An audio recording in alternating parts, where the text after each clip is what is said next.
No, this. I'm looking for my I pointed out controller that here. there's All right. wrong one. Good afternoon. My name is Dan Snyder. I'm the Associate Director for Research at the Shorenstein Asia Pacific Research Center here at Stanford University. And I'm very happy to see a great audience here today. This event takes place in the connection to an annual award which the Shorenstein Center has been giving since 2002, initially in collaboration with Harvard University Center for the Study of Press and Politics. It's an award, the Shorenstein Journalism Award, for journalism for coverage of Asia. And when we started this award, it was intended to honor American and Western journalists who had spent their careers covering Asia and promoting, in our view, a greater understanding and mutual understanding of Asia and the United States. And that was the concept we worked with for many years, and many illustrious journalists were awarded the Shorenstein Award during that time, including one of our panelists today. But 3 years ago, we decided to, when we proceeded on our own, Harvard went in a different direction, and we decided to reconceptualize the award and to alternate it between Western journalists and Asian journalists. And the awards to Asian journalists are meant not only to have helped to promote a better understanding of Asia and of particular areas of Asia to an audience outside, but also those who've been fighting for an independent media, for the rights of a free press, and who've been engaged in the process of change, of social and political change in their societies. And it's very exciting to us this year to give that award to Aung Zaw, who is at the far end of this panel, who is the editor, founding editor of the Irrawaddy, and I'll just say a few words about that in a second, and who has been intimately involved in the process, not only of creating an independent media for Burma, but also in the process of political change itself, starting with his own activism in the late 1980s, which landed him in jail, and his founding of the Irrawaddy in exile, eventually operating out of Thailand. And we're extremely happy to have him here with us, not only to receive the award, but more importantly to talk about the changes and the process of change in Burma itself. And I think people who are aware of events generally in Southeast Asia know that probably for that region there's been no more momentous development in the last few years than the process of transformation, which is still an ongoing process, of Burma from a authoritarian military dictatorship into hopefully a free and open society. And the purpose of this panel today is not so much to honor our awardee, we'll do that later tonight, but to allow him and our panelists to really engage the central question, which I think people who are watching Burma have, which is how real is the process of change in Burma?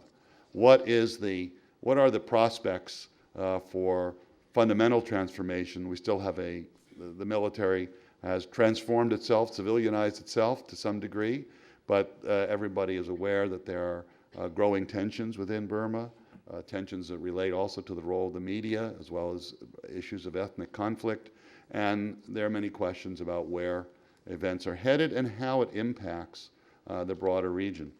So the panel today is, I think, a great panel to discuss all of these questions. And we'll start with Aung Zaw himself to talk about these questions, and particularly from his own perspective of the media in Burma.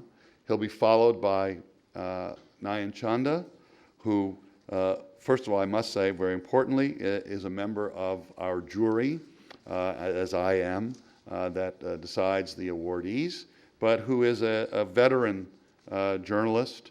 I've known him for, gosh, I don't know, a long time. I don't want to say how long. Back in the days when I think Nayan was sort of synonymous with coverage of Asia, and particularly of Southeast Asia. But he was later the editor of he worked for many, many years for the Far Eastern Economic Review. We were talking about it this morning, one of the great publications of all time.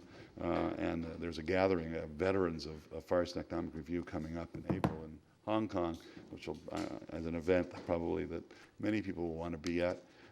And he has moved on, as some of us have, to academia, to Yale University, where he's the director of publications and the editor of the Yale Global Online magazine, a publication I heartily recommend for those who are covering both global events and particularly events in Asia.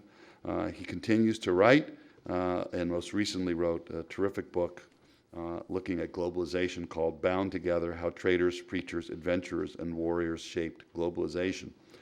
He received the Shorenstein Journalism Award in 2005, and he will be, as I said, the second speaker on this panel. And the third, and certainly not the least, is my own colleague, Donald Emerson, also a member of our panel, of our jury panel. He's the director of the Shorenstein APARC Southeast Asia Forum, but he's also a senior fellow at the Freeman Spogli Institute, as well as I'm going to get this wrong, so I better read it correctly. That's okay. You know, the The clock is ticking. Abbasi, he's an affiliated scholar with the Abbasi program in Islamic Studies here at Stanford University, as well as an affiliated faculty with the Center for Democracy Development and the Rule of Law here at FSI. And Don is, I think everybody knows, probably one of the leading experts on Southeast Asia, particularly regional institutions, but also the leading expert in the United States on Indonesia. And he's going to address his remarks probably to Burma more broadly in the region, and particularly in U.S. policy, in which he's been deeply engaged. So we will have time, I hope, if everybody doesn't speak too long, for questions from the audience, and we'll start with Aung Zaw.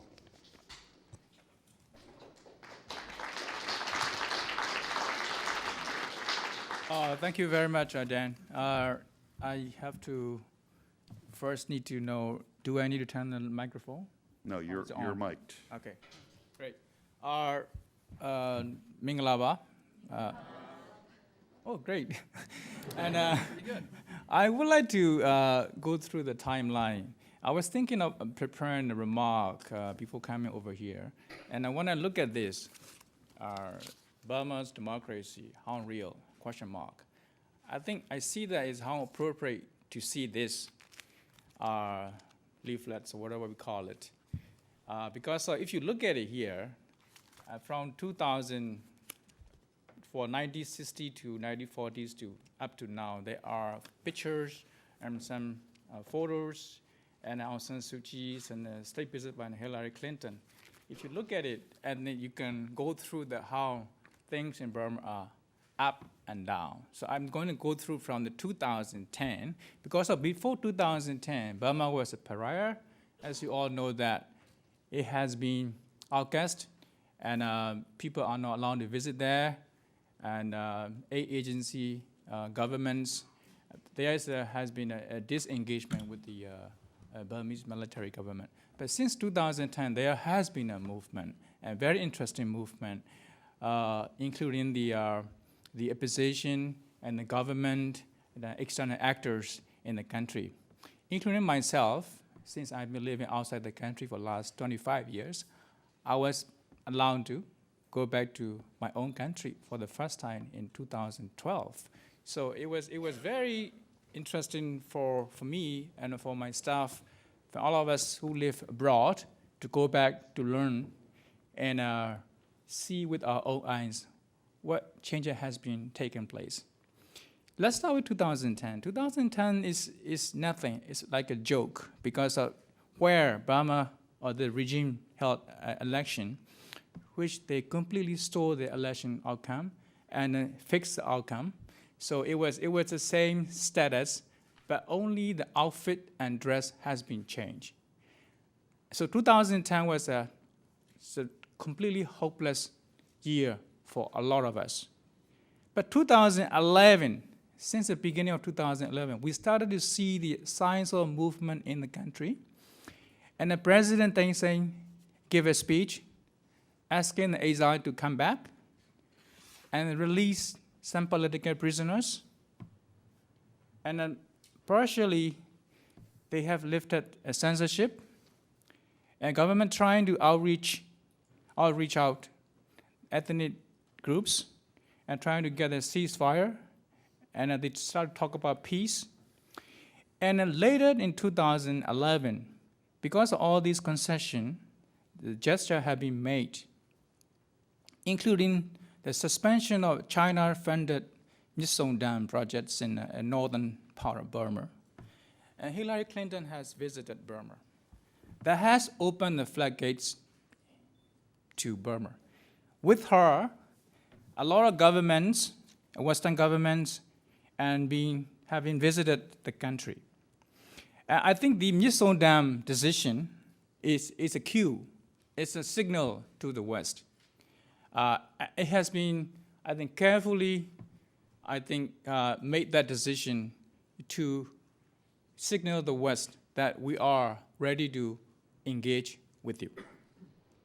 And then Aung San Suu Kyi, who has been living under house arrest, or put under house arrest and being free in 2010, then she has been allowed to go abroad. And she can always come back.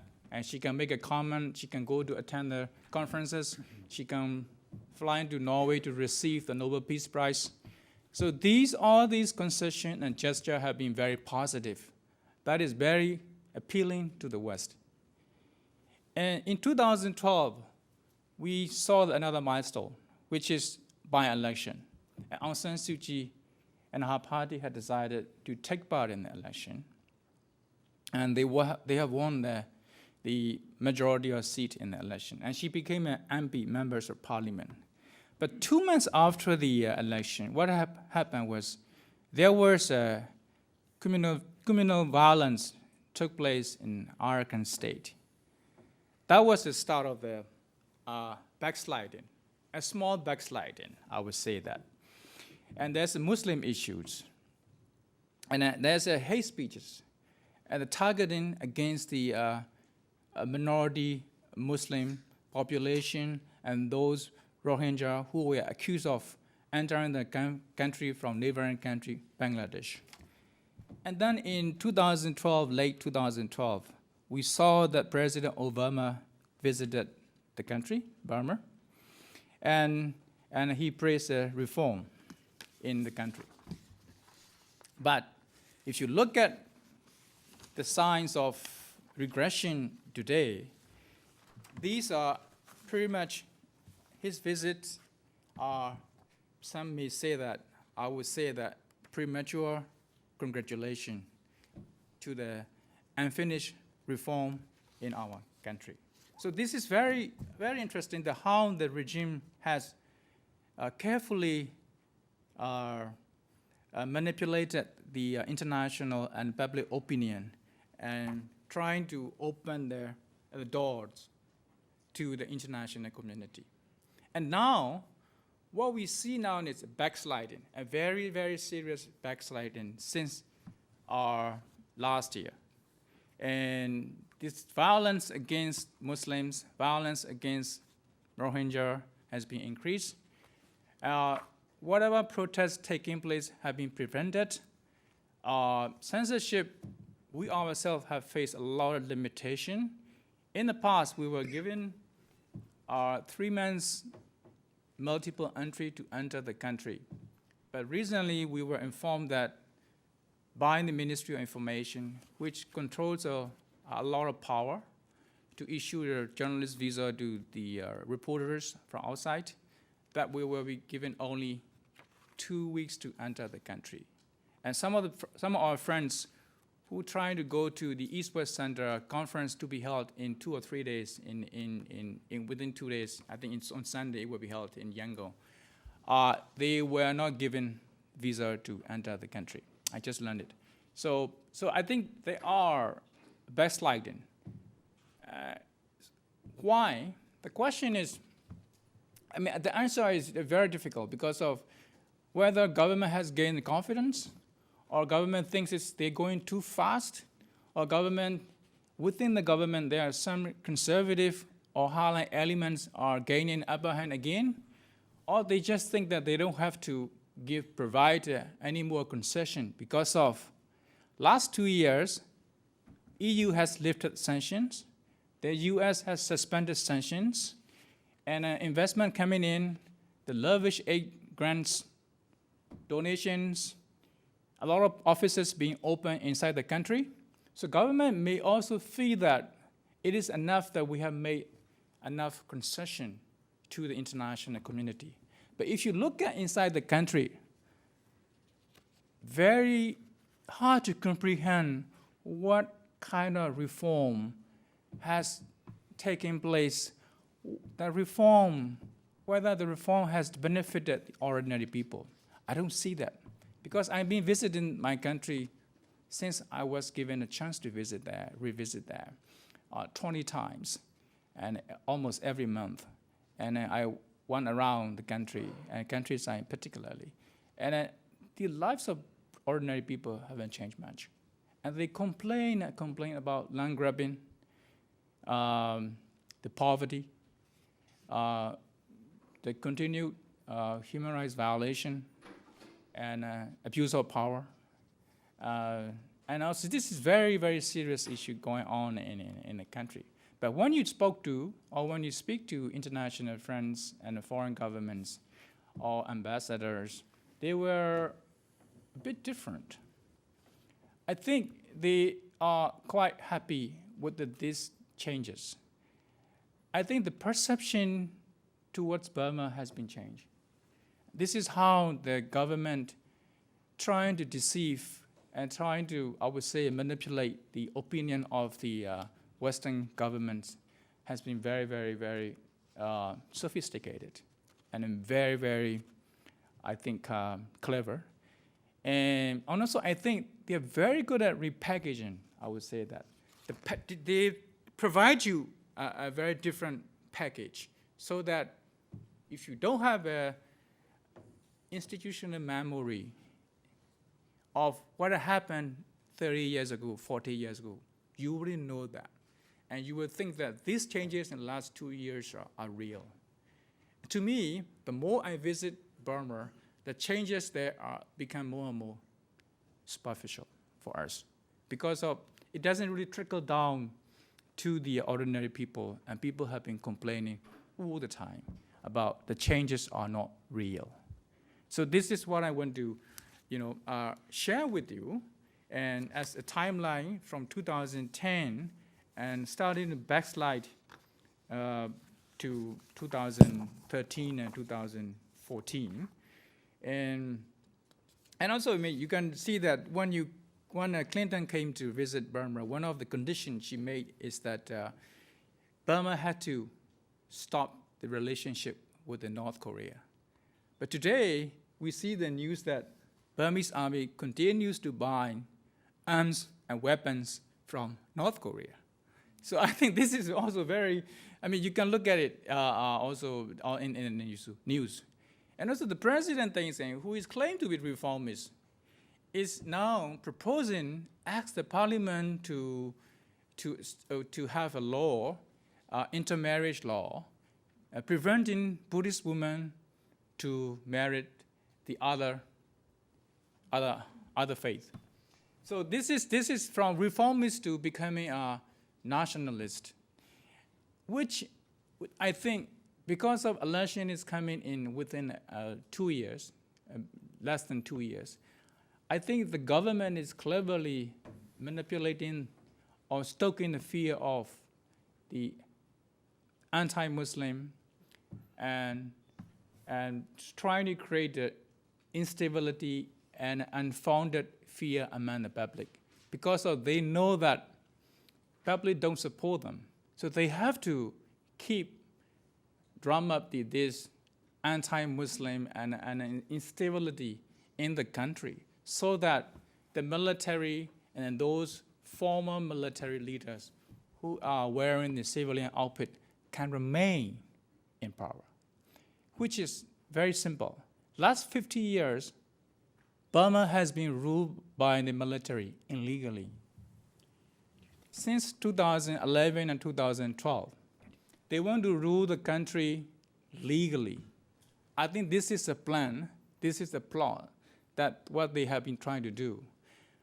But I'm sorry to be a little bit cynical and a bit critical, but if you ask me what are the positive signs of Burma, is that I think the press freedom, even though it has been quite limited, and we can write and report a lot of sensitive story which we couldn't imagine to write in the past. And also there are unintended consequences in the country because of this opening. There's a civil society movement, NGOs are getting stronger, and people can communicate each other and can make a form of groups and parties. And these are the good signs for us. And also, genie is out of the bottle.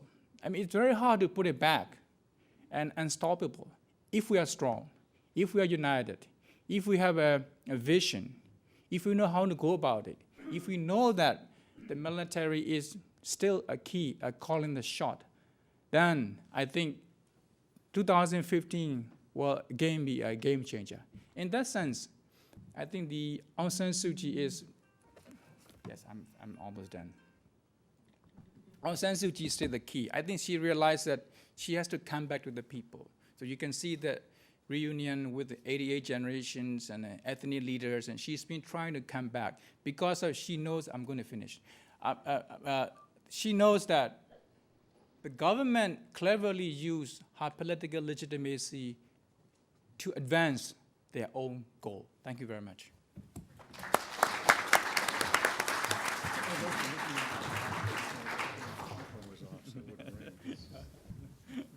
You all right?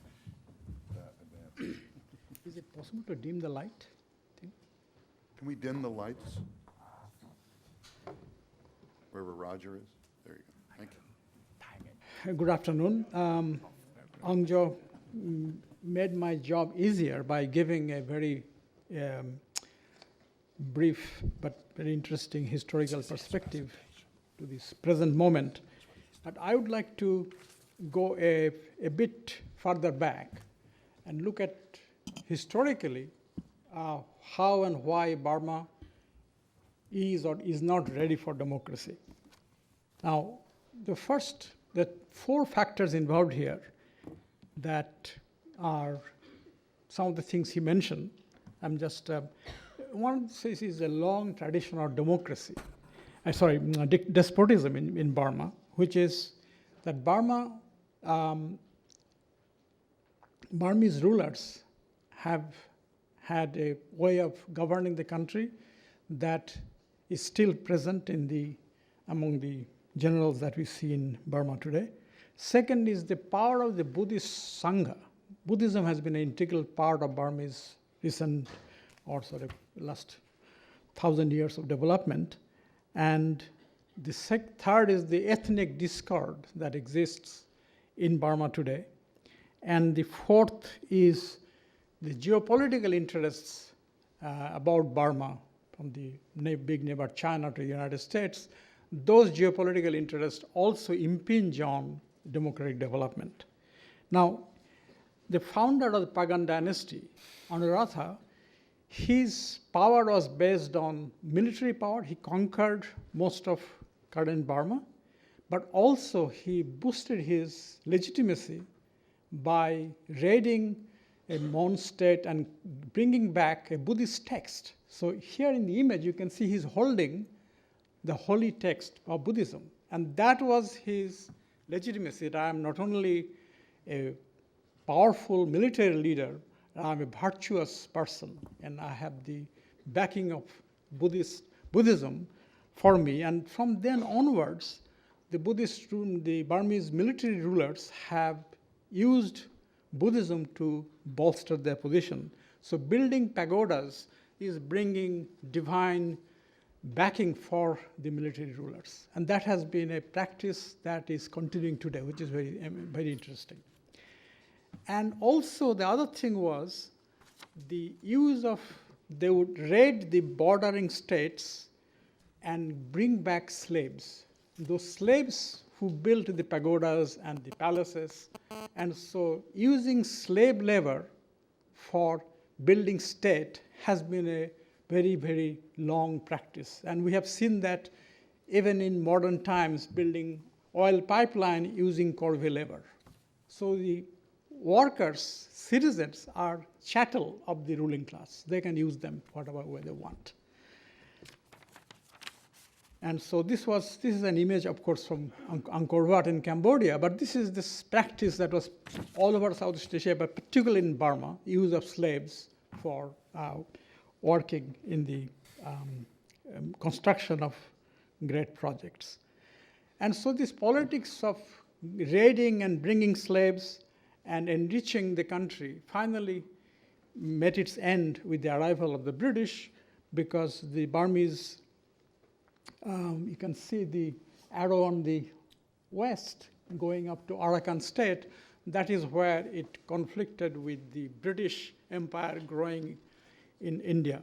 And so finally the British Anglo-Burmese War led to the arrival of the British in Burma and creation of the Burmese sort of dominion for the British. And so the British presence in Burma brings us to the more modern period. And this was what the British inherited, is a multi-ethnic state. And here, I don't know whether to,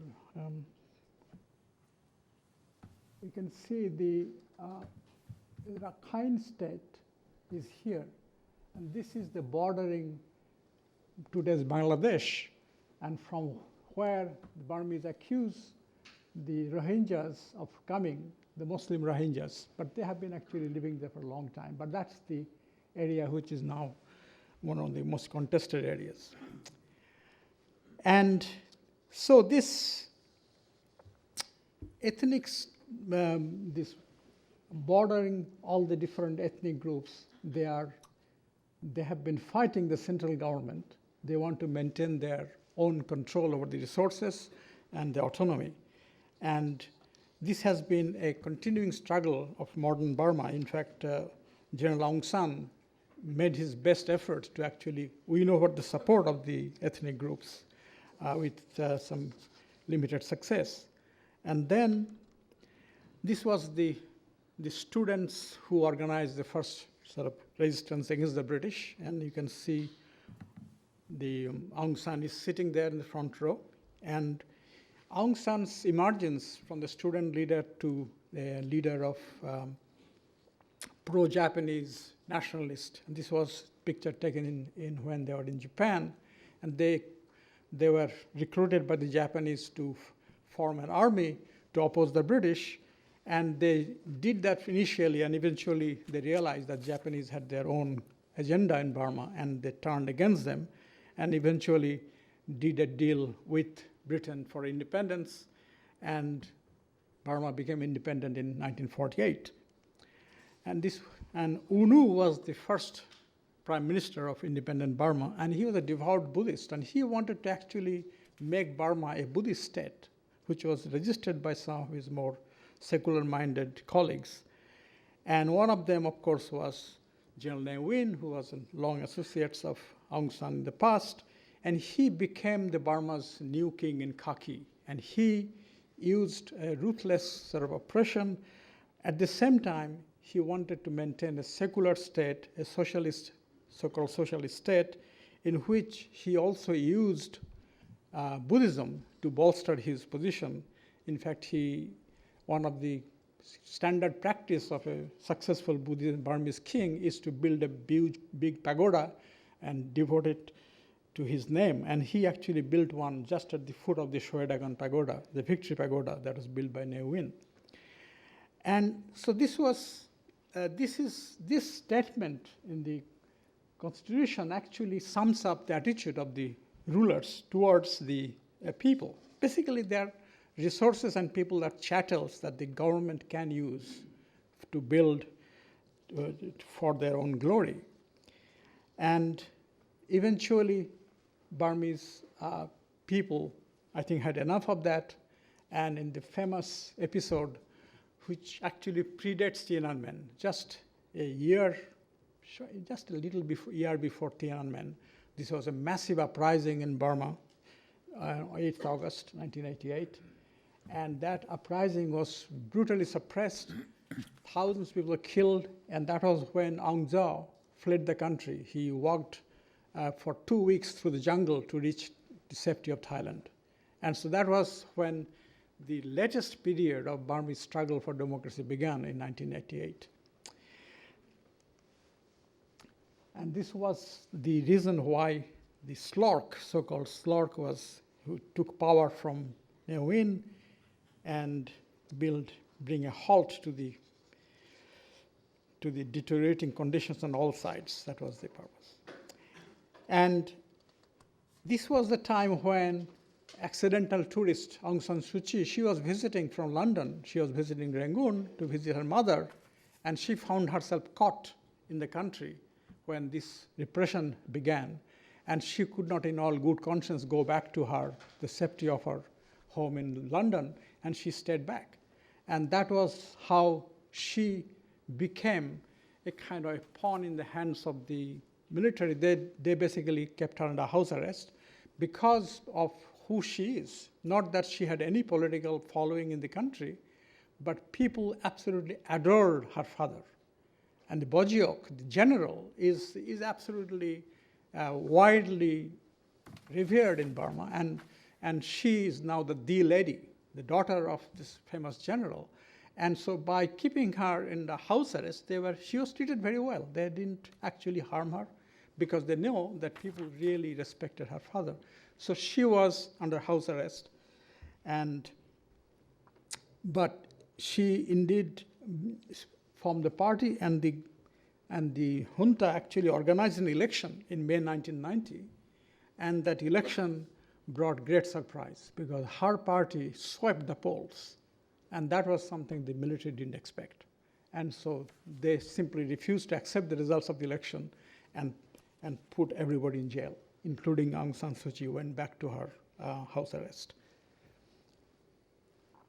So, and then this General Tan Shwe, he is the new boss, and he, again, in the same Buddhist tradition, he actually was frequently presented in the official television and newspaper as praying to Buddha and setting up Buddhist pagodas, and he is a very, very pious man who is now come to rule Burma, which is threatened by chaos and disorder. And Burmese isolation as a result of the 1998 crackdown was the opportunity the Chinese had been looking for. Chinese had been actually published some material even 5 years before that they thought Burma would have been a useful channel for them to access Bay of Bengal, and oil supply could be coming through Burma rather than along the entire coast of Southeast Asia and South China Sea. And so isolation of Burma as a result of the clampdown in '88 allowed the Chinese to become the benefactor and the supporter of the regime. And this oil pipeline has actually been done, and the Chinese are also building a deep water port there, and this is the line of the pipeline. But also they have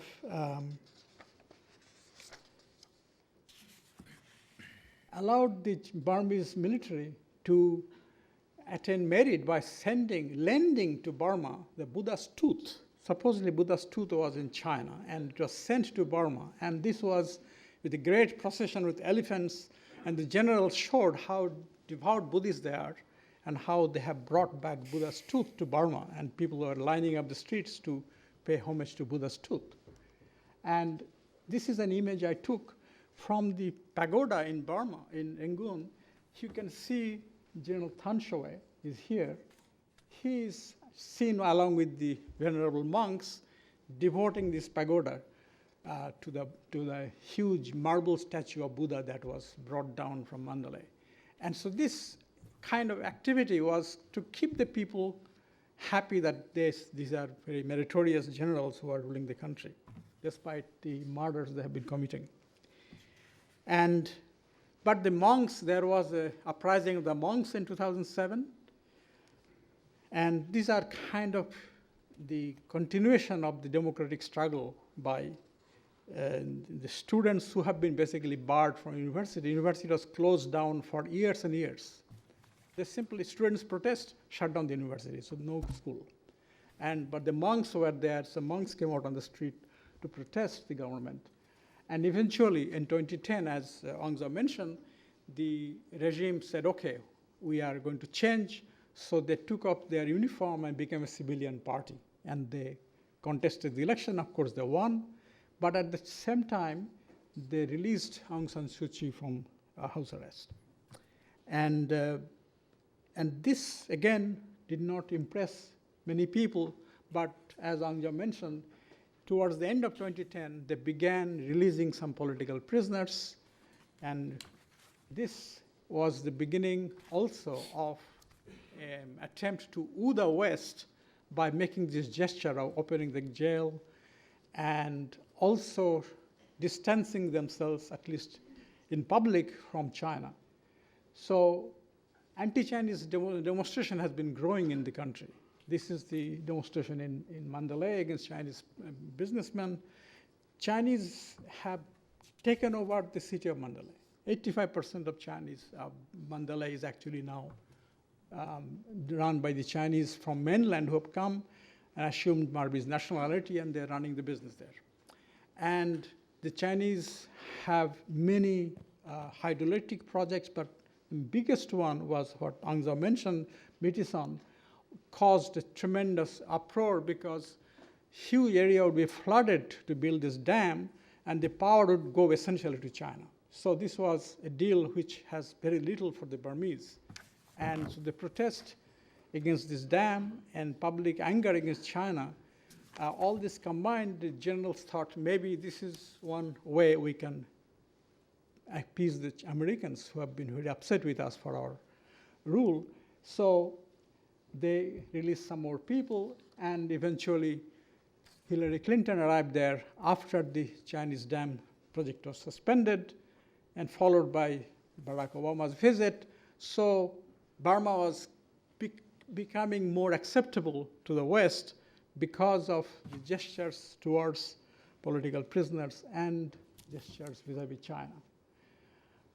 And there was an election in which the NLD got 43 out of 45 seats, and that was, again, a very positive development. But and Thein Sein visited White House, and that was, again, a great sort of medal of badge of honor that they could wear in the country, that we have met Barack Obama in the White House. But inside the country, things are not going so well. As Aung Zaw again mentioned, this monk, Ashin Viratu, he is a monk in Mandalay, and he is absolutely the most racist monk possible. He has been urging people to basically take on the Muslims, and he have been supporting this movement called 969, which says the Burmese should only deal with Burmese people, businesses should be only Burmese. But more importantly, the Muslims, he said, has a plan to basically convert all of Burma. And this is ridiculous because Burmese Muslims are not even 4% of the population. But this provocation by this monk was actually backed by the military, who in their own interest, they want to keep the Burmese monks happy and perhaps to create instability in the country to justify their continued domination. And that is why there's some 200 people at least were killed, Muslims are killed. And then only recently, again, some 48 people are killed. And the government is taking a very tough line. Those who criticize the government's handling of this have been called anti-regime and thrown out, like Médecins Sans Frontières has been just thrown out of the country. And so General Thein Sein visited Rakhine State only in October 2013. After 2 years of massacres taking place there, he didn't have time to visit there. And he sat there and he said, we have to be very careful about accusing people. These are it's a complex issue.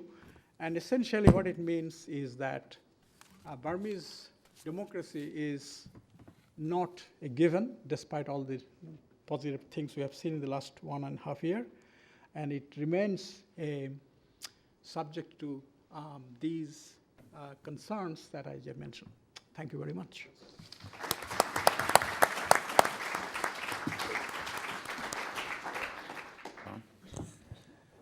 Well, I think we've had a wonderful tour d'horizon. We've gone well back into Burmese history. We've had a very cautious, I think appropriately cautious assessment of Burma today. And I want to put this in an American context. Now, this is perhaps an act of intellectual imperialism on behalf of an American.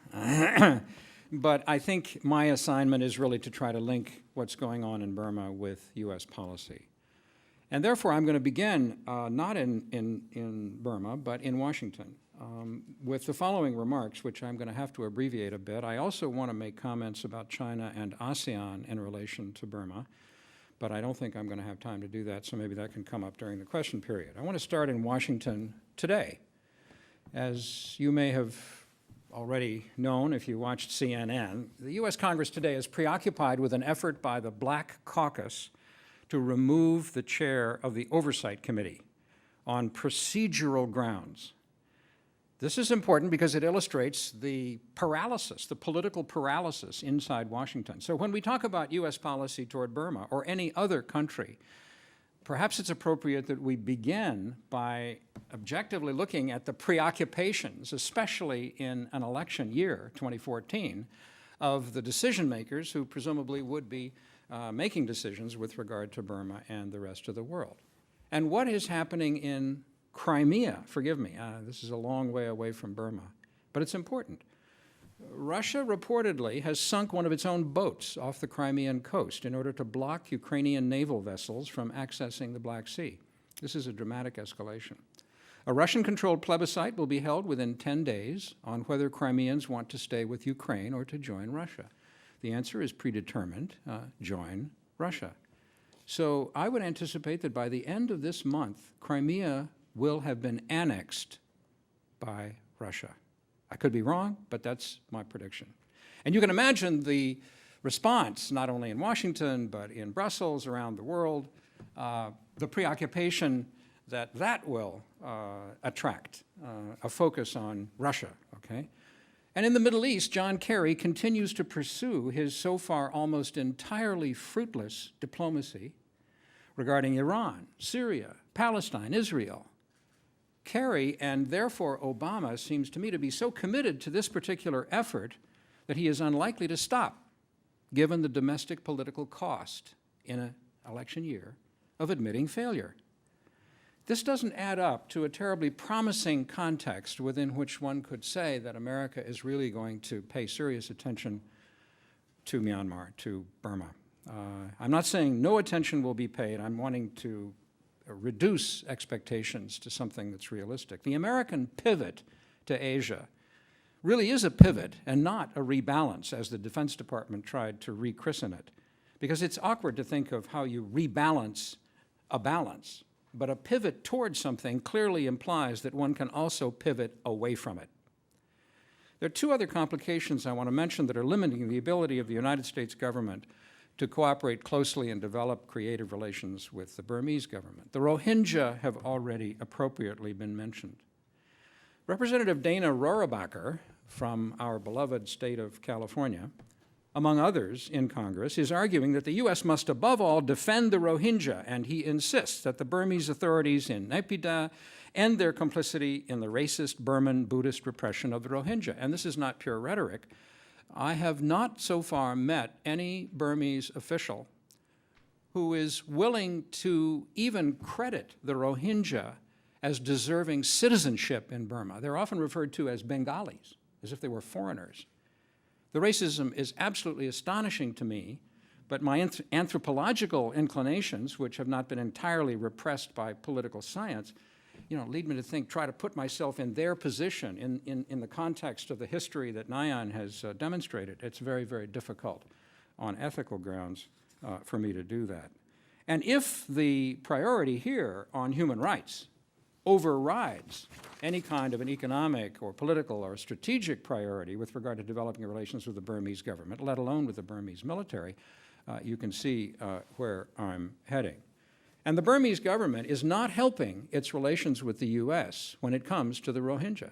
5 days ago, in the capital, the government ordered Doctors Without Borders to stop all of its activities in Burma, accusing the organization of having shown partiality toward the Rohingya, a highly dubious charge. Another reason for cautioning you about the possible sort of upsurge of constructive interest in Burma on the part of the U.S. government, at least in the coming months, is sanctions. Now, the European Union lifted sanctions against Burma last year. The U.S., however, is doing it in stages. Inside the Treasury, an outfit that many of you may not have heard of, the Office of Foreign Assets Control, OFAC, administers the sanctions that remain in place from the time when Congress originally authorized them to isolate the former regime of Than Shwe.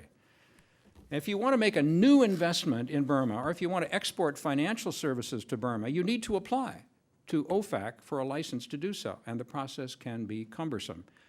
American businessmen complain loudly. Americans are still forbidden from doing business with individuals and companies on a list of specially designated nationals, quote unquote. Business people say they can't find out in advance whether the Burmese partners that they're engaging with are connected to these banned individuals or banned companies. So they're complaining on those grounds as well. Meanwhile, the JADE Act, so-called the JADE Act, that authorizes various measures against Burma remains valid. Now, one could argue on the positive side that because there are movements towards democracy, although I share Aung Zaw's caution in this regard, the United States does have a reason to support Burma's transition to a more democratic regime. A couple of quick comments. First of all, to what extent was the American romance with Burma on grounds of democracy personalized in the person of Aung San Suu Kyi? It's hard for me, at least in recent history, to recall any case where a country was reduced to the status of a single person, more than in the American imagination, especially the American political imagination, but also generally. If you knew anything about Burma, it was Aung San Suu Kyi. You know, Joan of Arc. I mean, if I may, I won't say deification, that's perhaps unfair, but the focus, almost Hollywood-like focus on Aung San Suu Kyi, it seems to me, stimulated certain unrealistic expectations in the American public with regard to the trajectory that Burma would end up undertaking. Now, Aung Zaw can tell us during the conversation that unfortunately I'm postponing, whether or not Aung San Suu Kyi will become the president of Burma. No. That's what I hear. That's exactly what I hear. She may end up being perhaps the head of the assembly, something like that, but not the president of Burma. And that may, in effect, be another disappointment added to the existing disappointment that she has not defended the Rohingya. And if you look at it from her point of view, insofar as she is now a politician operating inside the system, you can understand why, given that the overwhelming majority of Burmans, you know, have what in my judgment are extremely negative feelings with regard to the Rohingya. That's the last group that you want to defend if you want to be elected to public office in Burma. That's just a political fact. And there's one other footnote that I'd like to add briefly, which is the general, how can I put it, the sort of loss of faith or the disillusionment with regard to democracy generally as an objective of American foreign policy that Americans have already undergone. Partly, of course, thanks to the disaster in Iraq and the claim, since we didn't find weapons of mass destruction, oh, well, the real reason here is so we can democratize the Middle East. You know, that's the ghost of Paul Wolfowitz is somewhere in this room, frowning. Okay? So I guess what I'm saying is that in this regard, the rationale for supporting Burma could shift away. I'm not saying it's going to disappear, but could shift away from helping to consolidate democracy and towards a more geostrategic consideration that values Burma in a regional context as a potential counterweight to Chinese primacy in Southeast Asia.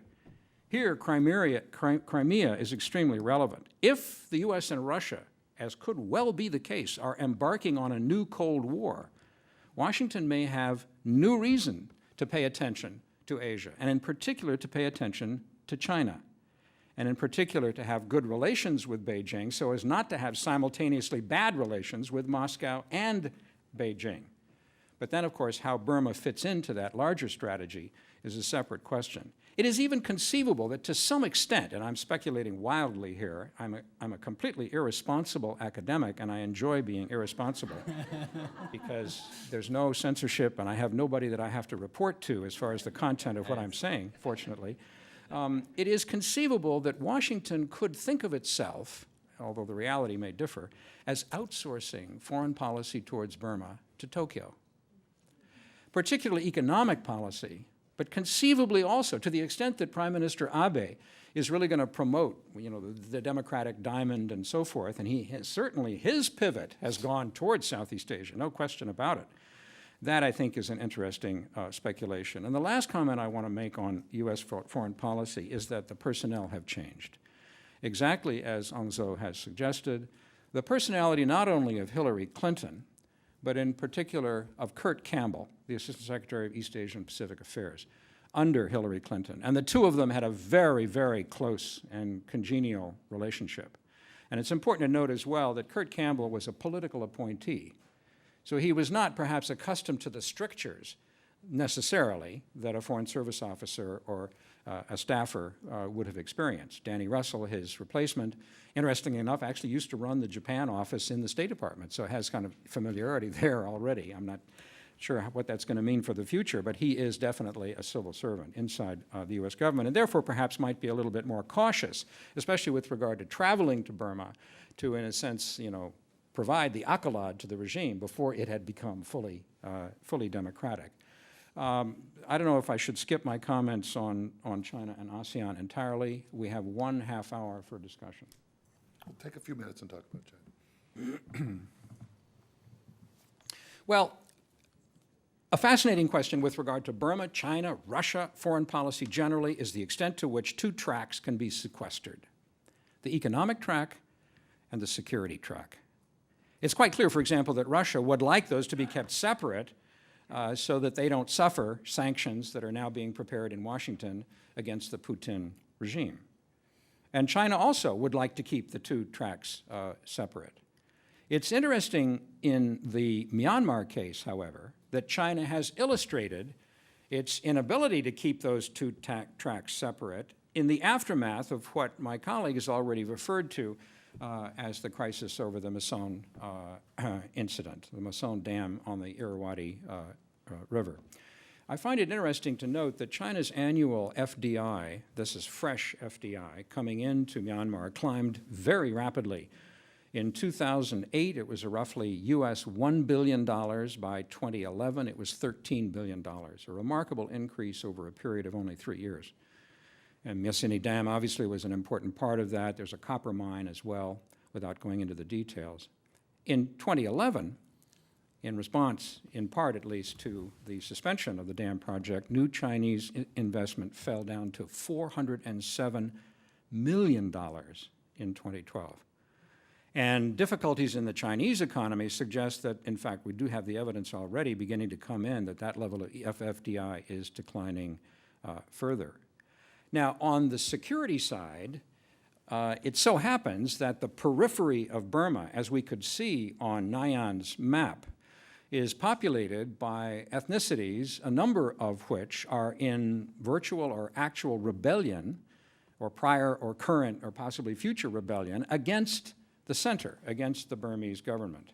And this, of course, is a source of security concern for China. I wish I could go into the details of this particular case. I wish I could, but I don't have a security clearance and I lack the knowledge. Perhaps Aung Zaw can follow up on this. But just to take one example, which I find extremely interesting, the case of the Kachin and the Kachin Independence Organization.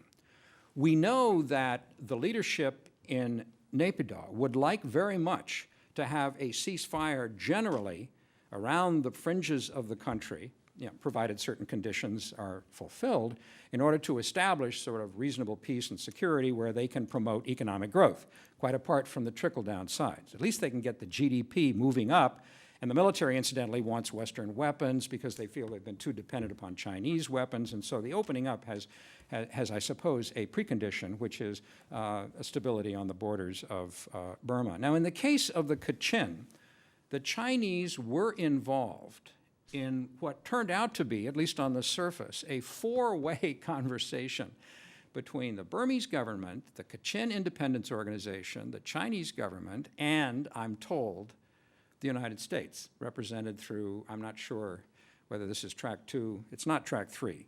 It may have been track 1 in disguise, I'm not sure. But in any case, the United States also has an interest, obviously, I suppose you could expect that, in somehow reducing the conflict on the borders of Burma. And apparently the Chinese, who are trying to protect their economic investments, they're concerned about refugees coming across, behaved so frontally in this conversation that they were essentially thrown out. That is to say that both the KIO and the Burmese government could agree on one thing, would the Chinese please leave the room, which apparently they did. Now, this is interesting because, of course, China talks about sovereignty. Oh, yeah, we believe in sovereignty. We're unlike the Americans. They go out and meddle everywhere. We're not going to do that. But on the borders, the northern borders in particular of Burma, we may have a different situation. The last thing I want to say about ASEAN, and then I really will quit, is that, of course, as you know, I'm sure as many of you know, Burma is the chair of ASEAN this year, a critical position leading to the declaration, one hopes next year, of an ASEAN community, which will be a dramatic, although perhaps a little bit more fanciful than one would like, representation of ASEAN's success. So in, in that context, the question arose as soon as we knew, actually, that Burma would be in charge this year, well, what will their position be towards China, right? And I think the first thing to be said is that the Burmese government, more or less like every other government in Southeast Asia, even the ones in the Philippines and Vietnam, who are ostensibly the most anti-China, would like to have their cake and eat it too. They don't want to side with the U.S. against China. They don't want to side with China against the U.S. There's a lot of hedging that's going on, and it's going on in Burma as well. Having said that, however, I find it interesting, without having time to go through the background, that in January of this year, at the very first meeting of ASEAN that was hosted by the Burmese chair, held in Bagan, an informal retreat where all the foreign ministers got together, presumably at a luxury hotel, and chatted. Now, there was no final communique, but it's interesting to note that the official account of the meeting specifically mentioned freedom of navigation as something that was really important, and freedom of overflight. Why is this important? Well, freedom of navigation is the American concern, the concern of the American Navy in particular, both in the East China Sea and also in the South China Sea. And freedom of overflight refers to the Chinese unilateral declaration of an air defense identification zone over the East China Sea. This was therefore, although China was of course not mentioned, a clear indirect criticism of China on both counts because of the 9-dash line in the South China Sea and the ADIZ in the East China Sea, which suggested to me, at least a modest, at the level of rhetoric, kind of uptick in concern with China and willingness to talk about it. Now, whether that lasts or not, I have no idea. And maybe, I'll end here, what really motivates Myanmar as chair of, Burma as chair of ASEAN this year is to survive the year without a disaster, kind of like Putin and the Olympics. If we can just get through this, so I don't want to exaggerate the sophistication of geostrategic thinking in Southeast Asia. Thank you. Thank you. Well, a lot of things have been put on the table, and I suspect there are a lot of questions and maybe comments out there. I would ask three things. One is wait for the microphone. There are microphones there. Secondly, please identify yourself so the panelists know who's asking the question. And third, this is very important, try and keep your questions and comments, if you have a comment, very brief, so we allow the most discussion as possible. So no speeches. Anyway, so the floor is open, and I'll recognize people I see over there. Okay, on the left. Yeah. Thank you so much to the whole panel for speaking today. My name is Renee. I'm the editor-in-chief of Smarty Girl Leadership Media. We are new media. I oversee 17 journalists who leverage Twitter to write about repressive governments. And I'd like to ask the panel, what are some things that they hope to see, for example, for young journalists, what they've done during Arab Spring and such, how to overcome difficulties with VPNs? Maybe Aung Zaw, we'll give you that question. Well, with regard to Burma, even before the opening, the social media and then the activists are very active, particularly since 2007. And people have been communicating, sending information, sharing information inside and outside of Burma. If you look at it, we have now over 1 million active Facebook users inside and outside of Burma. And before, it was very difficult to even open a Gmail account. If you want to open a Gmail account, you have to send a message to your friends living outside of the country, and he or she will send an open account and send it back the password and an account to you. Even now, I heard that to open a Facebook account inside the country has been extremely difficult. So they would ask me or other friends outside to open an account so that they can have their own account inside the country and then post pictures, post information. It has been very active. But at the same time, there's a downside of it. Because of even the government officials are using the social media to spread the hate speech. And it has been very alarming. And we have a presidential spokesman, name is Uyatut. He's known as Mr. Facebook. He and some of the officer anonymously opened an account, maybe several hundreds of accounts, and spreading a lot of rumors and waging a psychological warfare against the opposition or other groups that has been reported in our publications. So I think it's a mixed bag for me to see that it's growing. It's very encouraging to see that we have young reporters and social media groups and become very, very active. But at the same time, the government has been very sophisticated in using this technology to counter as well as to spread the hate speech. If you look at, for instance, if you have a anti-Muslim incident take place somewhere in Burma, and within a few seconds, a few minutes, you will see the distorted or doctored pictures of monks and a Muslim being killed or somewhere in the river or along the roads, which has been not true. All the distorted picture has been posted, and so that to get the public outcry against the minority or the population. So it's been very, I would say that very challenging for us to counter all kinds of abusive comments and hate speeches. And I think we are at a very early stage. Thank you. Over here.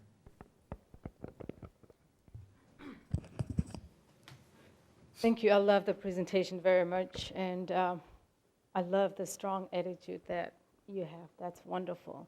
I think all the people of Burma would want to see that. My name is Mayuri Dagipor from U.S. Campaign for Burma. Burmese myself from Korean ethnic group. Okay, being an advocate on behalf of the people of Burma in Washington, D.C., we're trying to inform the U.S. government in many different ways about the situation on the ground, but was also facing with the stumbling block, the biggest one, which is the State Department. And so, for instance, right now, we're trying to advocate for military-to-military relation because the U.S. has already started that off. And we wanted the U.S. government to have the relation with the Burmese military, but with precondition, which we haven't seen it yet. I wonder if you have any thought, any input or advice, like how do we persuade the State Department, the White House, the U.S. government to think about when they wanted to have that engagement, but at the same time, to think about the value of human rights, if they care about humanity. If you have any suggestion, I'd love to take that in. Thank you very much. Well, it's hard for me to respond specifically to your question because we've never met, we haven't had a conversation, but I do sense that your implicit goal here has some internal tension, which you yourself have mentioned. You started by arguing that one ought to increase or upgrade the military-to-military relationship, but at the very end, you talked about human rights. And so the question then becomes really not for the U.S., but for you and the people that you work with. What are your conditions? And do those conditions then correspond to the conditions of people inside the Pentagon? It is my subjective impression, because I'm the son of a Foreign Service officer, and I'm more familiar with the State Department, much more actually, than I am with the Defense Department. But it is my impression that in the Defense Department, insofar as Burma is, as it were, on the screen, there is a desire to improve mill-to-mill relations. That would fit into my expectation that I mentioned earlier as to the possible tilting towards a geostrategic rationale for U.S. relations with Burma, as opposed to the previous somewhat romantic notion of democracy and Aung San Suu Kyi. But that makes even more relevant the question of your conditions. And, you know, I mean, do you bifurcate the Burmese government? Now, the Tatmadaw, the military in Burma, is, of course, internally differentiated. There are some personalities that if they flew to San Francisco, they would be turned back because they're on that list, right? And so, presumably, the first thing to say is that if the U.S. military gets in bed, so to speak, with these individuals, that's a real problem. I mean, never mind the ethics. It's a practical problem, right? They can never meet inside the United States one-on-one, right? And I think my recommendation, if I may presume to give you a recommendation, is to go back, you know, in a quiet room with your colleagues and work out exactly what the balance is that you want, unless you've already done this, between the conditions on human rights and your desire at the same time to upgrade the relationship. If I may make a comment. Yes. Just I think the U.S. Has been very shy and very reluctant to speak up on various human rights violations taking place in our country. That is true. In the past, it was the U.S. is a one vocal critic and voice that Burma was a boutique issue because of either because of Aung San Suu Kyi or ethnic conflicts or Min Aung Hlaing or those being locked up in prison for 20 years. But suddenly, since the opening in the country, even in spite of continuation of abuses in different areas, U.S. has been very, very reluctant to criticize. I think they don't want to jeopardize this. I think this continuing relationship between the two countries, which I don't think is great. I think there has been tension back and forth between Washington and Naypyidaw because of there are some concern that the U.S. has expressed with regard to some of the conflicts and the violence in the Arakan state. So it's very difficult. And also mill-to-mill engagement has been very collaborative and still very limited. I don't want the U.S. to go too far at the moment. I want them to be very, very cautious about how to engage with the Burmese military government, which in fact they want to, of course, they want to buy an F-16s, they want to get a great modern technologies and weapons from the U.S., you know, without making any fundamental, meaningful concession change in the country. So I think the human rights group had to be very, very, you have to use your presentation and language, how you're going to make your case. Because I think U.S. campaign for Burma in the past been a very loud voice. Even if you have a loud voice now, I think State Department, a lot of people don't want to listen to you, which is very sad.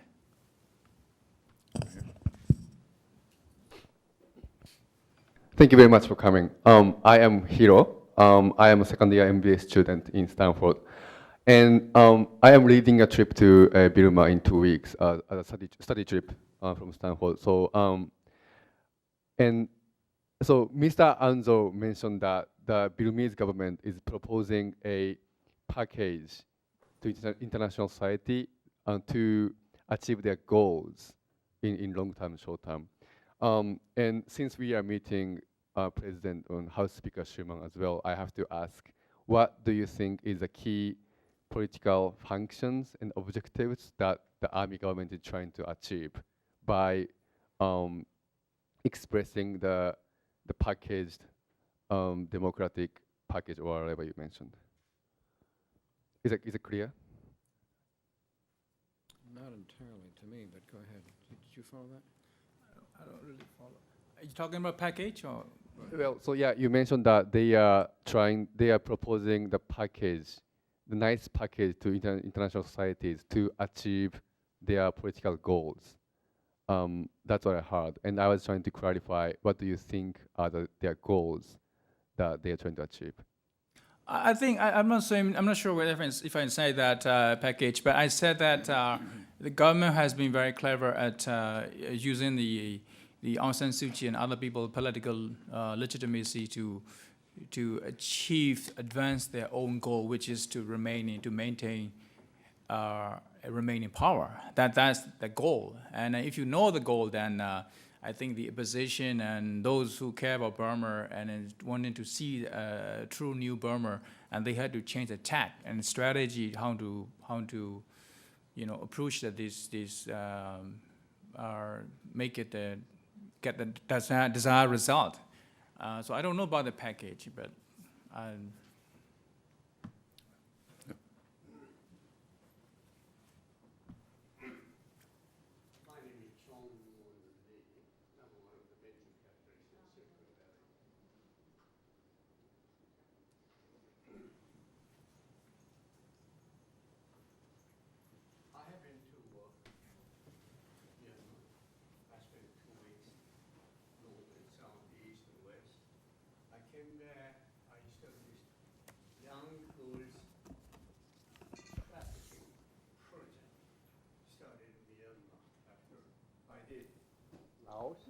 Cambodia, I added to Myanmar.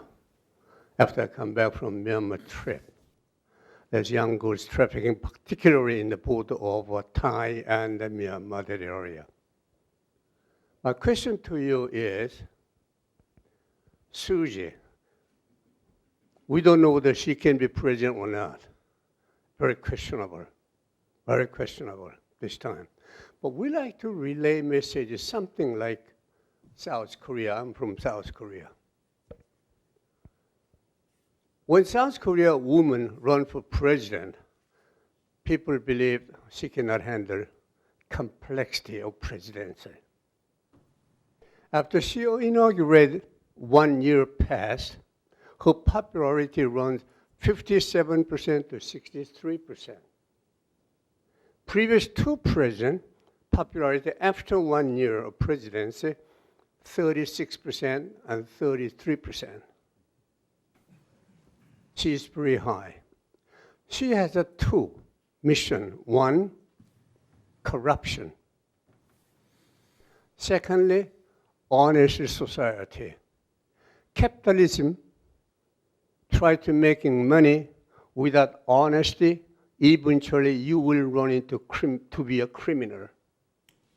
So, law and honesty in society. They make really South Korean people are cheered up. In other words, women president in Asia, other than Pakistan as prime ministers, first woman president in Asia, doing wonderful job so far, making foreign relations good job, and they really promoted image of Korea in global community. How can we relay this to Burmese people? When I was in Burma, every family hall you visit, her picture was on the wall. So popular. But people in intellectual level really concerned about she can run the complexity being a president. And the answer was very negative. So I think the South Korean example is a good example if we can walkable for Burmese people. Thank you. Well, I hope, if I may just respond quickly here, unless, Nayan, I've already spoken on it. You sure? Okay. Yeah. So I think Aung Zaw will deal with this, I hope, as well, in a more specific way. Look, like you, I'm a gender feminist. not just an equity feminist, but a gender feminist. You know, I believe in the superiority of women. I do. Actually, I'm not joking. Look, if the world were ruled by women, you know, would there have been fewer wars? The answer is yes. It's an empirical fact. We know that women commit violence less often than men, right? Now, there's a ceteris paribus condition that has to be met and so forth, but anyway, without going into that.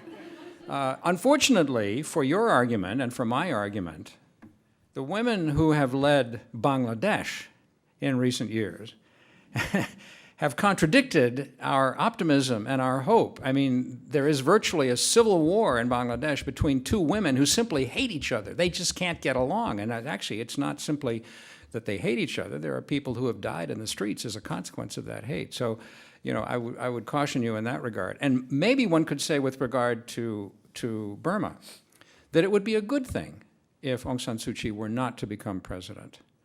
As I understand it, at the moment, the Constitution has not been amended, and so she can't become president, right? Although, She cannot. Right, she can't. So the door is closed. The only way it could be opened is through constitutional change. Whether that will happen between now and the next election, I mean, I think the election has to be held before November 7th of 2015, so we do have a little bit of time.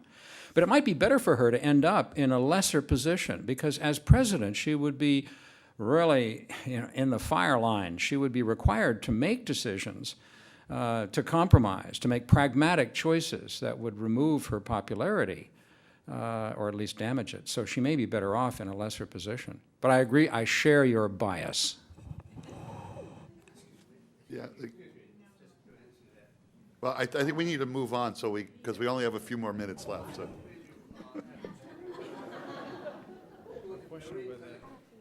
Okay. I want to get over to this side of the room over here. So, sorry. Hello, Rebecca Davis, Yale University. With the topic of today's conversation, I'm wondering if you could speak briefly about the Burmese diaspora communities, not just in the US, which we've briefly touched on, but in Thailand, Malaysia, and Singapore, and how the return of some of those diaspora communities, as well as their ongoing basis in exile countries, is contributing to the modern day efforts for democracy.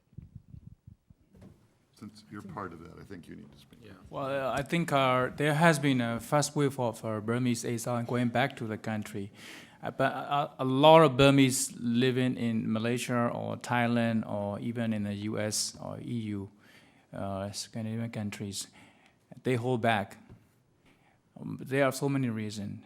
Because they don't trust the regime, or they cannot go and live there because of the condition and hardship there. So they still have a lot of people in living in other countries have a wait-and-see attitude. But what is important is those who trying to go back, determined to stay there, and work, trying to change the system. Those are human rights activists and media, people like us, and journalists and reporters, and they're taking a high risk. But accommodation has been very hostile. If we are criticizing the government, we've got a different treatment. At the same time, those exiles who go back to work with the government in a ceasefire accord or some other, health and education, they have received a different kind of treatment from the governments, which I think is very encouraging at the same time. Government also find that they need skills and capacity from those who live abroad. And then when we go back to Burma, it's very distinguished that there are a lot to be done. Our country has been falling apart. And with things that we have learned from and with our experience abroad, and we can do a lot there. But the question is, will there be a chance for us to able to repair the country because of the government and military are still very reluctant if we are not in there singing the same songs. Let me take one more in the back there. Hello, my name is Rick Heisman. I've been in Burma 25 times, including 6 times in the Ne Win days. And I've worked with many political groups here as a liaison to congressional offices. I worked with the government in exile in Mae Sot, and I worked with opposition people inside Burma, doing work like depicted in Burma VJ Day, as Ko Aung Zaw knows. And my concern here is that so far there's been no mention or nothing positive about the Rakhine Buddhist population, which is being affected also in Arakan State. And I've written a 150-page report about the Arakan conflict for Arakan Human Rights Group, which is in the hands of government offices.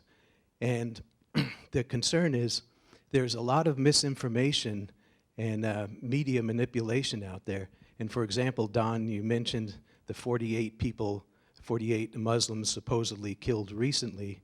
Well, that story has been investigated and is concluded that there was no massacre there. And that's coming from human rights groups and so on. And this has been happening before. Now, ever since 1942, World War II times, the largest massacre in contemporary Burmese history occurred in Mongda, where 30,000 Buddhists were slaughtered. And since that time, the Bengalis, and I have to correct you on this, at that time the word Rohingya did not exist. It was not used. UNU never used the word Rohingya. It was after that fact that the Rohingya was used. Let me just stop you Okay. just because we're running out of time, and there won't Okay. be a chance for people to respond to you, so Okay. if we can just ask for. Well, I mean, I think, look, you misunderstood. I was not giving a historical account, and so the term Rohingya is very much of a contemporary term. You're absolutely right in that regard. And I was not taking a position on the ostensible death of 48 Buddhists. And I'm also very much in agreement with you that one ought not be carried away by emotion to make empirical assessments that are false. I mean, it's important to run against the grain. And I think if we say that the only people in Myanmar who are suffering are the Rohingya, that's a gross oversimplification. And therefore, all I can say is I agree with you, and congratulations on your scholarship, and I hope it makes a difference. You want to say anything, Aung Zaw? Yeah, I think this issue is very, very difficult story to cover, even for experienced journalists. So I think we have to be very, very careful because of, I think we have to look at the Arakanese side of stories, which has been underreported, and which is very important to highlight what they have been thinking. And we have to look at it are the three countries we live with, China, India, and Bangladesh. The total population, I think, is about 2.7 billion people. And we are sandwiched between these three countries. And there is a profound fear among the Buddhists and the Arakanese that this Burma country will be gone one day, and Buddhism will be gone one day. This is a profound belief. That's why since 2 years ago, there has been 969 movement. There has been growing anti-Muslim violence. Also, there has been elements who are political opportunists, and a government and a well-financed campaign against the Muslim has been launched against this minority or Muslim population. So I think this story is very, very complex and very difficult to cover for all of us.